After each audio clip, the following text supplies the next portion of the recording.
reading Why We Hide Underground, a Climate Change Forecast. Please welcome Tim Burrows.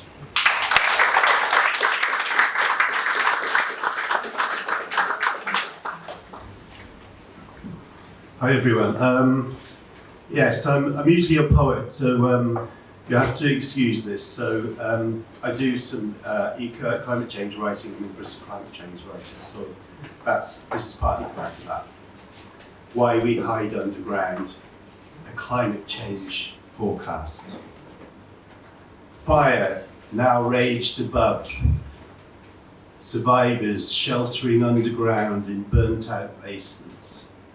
Tunnels anywhere there was protection from the heat and gases that comprised the revenge of Gaia, as she adjusted to the century of the burning of carbon fuels, of the burning down of the forests for ranches and farms, from the blind headlong rush for profit, heedless of the ravages to the ecosphere. The science had been building like a cliff, a nightmare foretold, but the politicians were in with the corporations. So it had come to this, the sheltering of the remnants of the races from the heat storms raging above.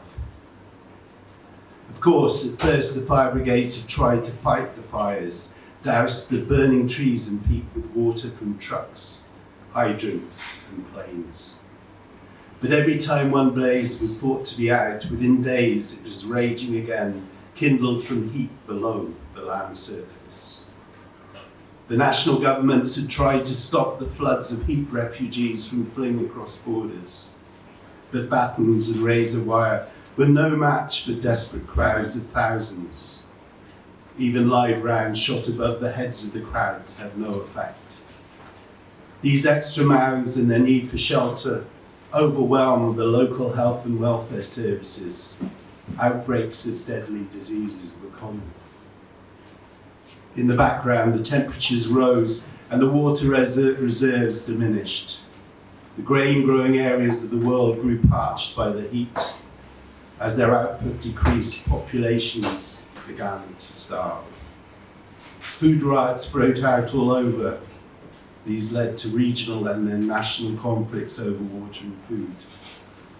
National armed forces became homeland securities, defending walls and wiring placements against marauding gangs and hungry mobs searching for shops and warehouses to loot. That is why we hide underground. We wish our forebears had taken more care.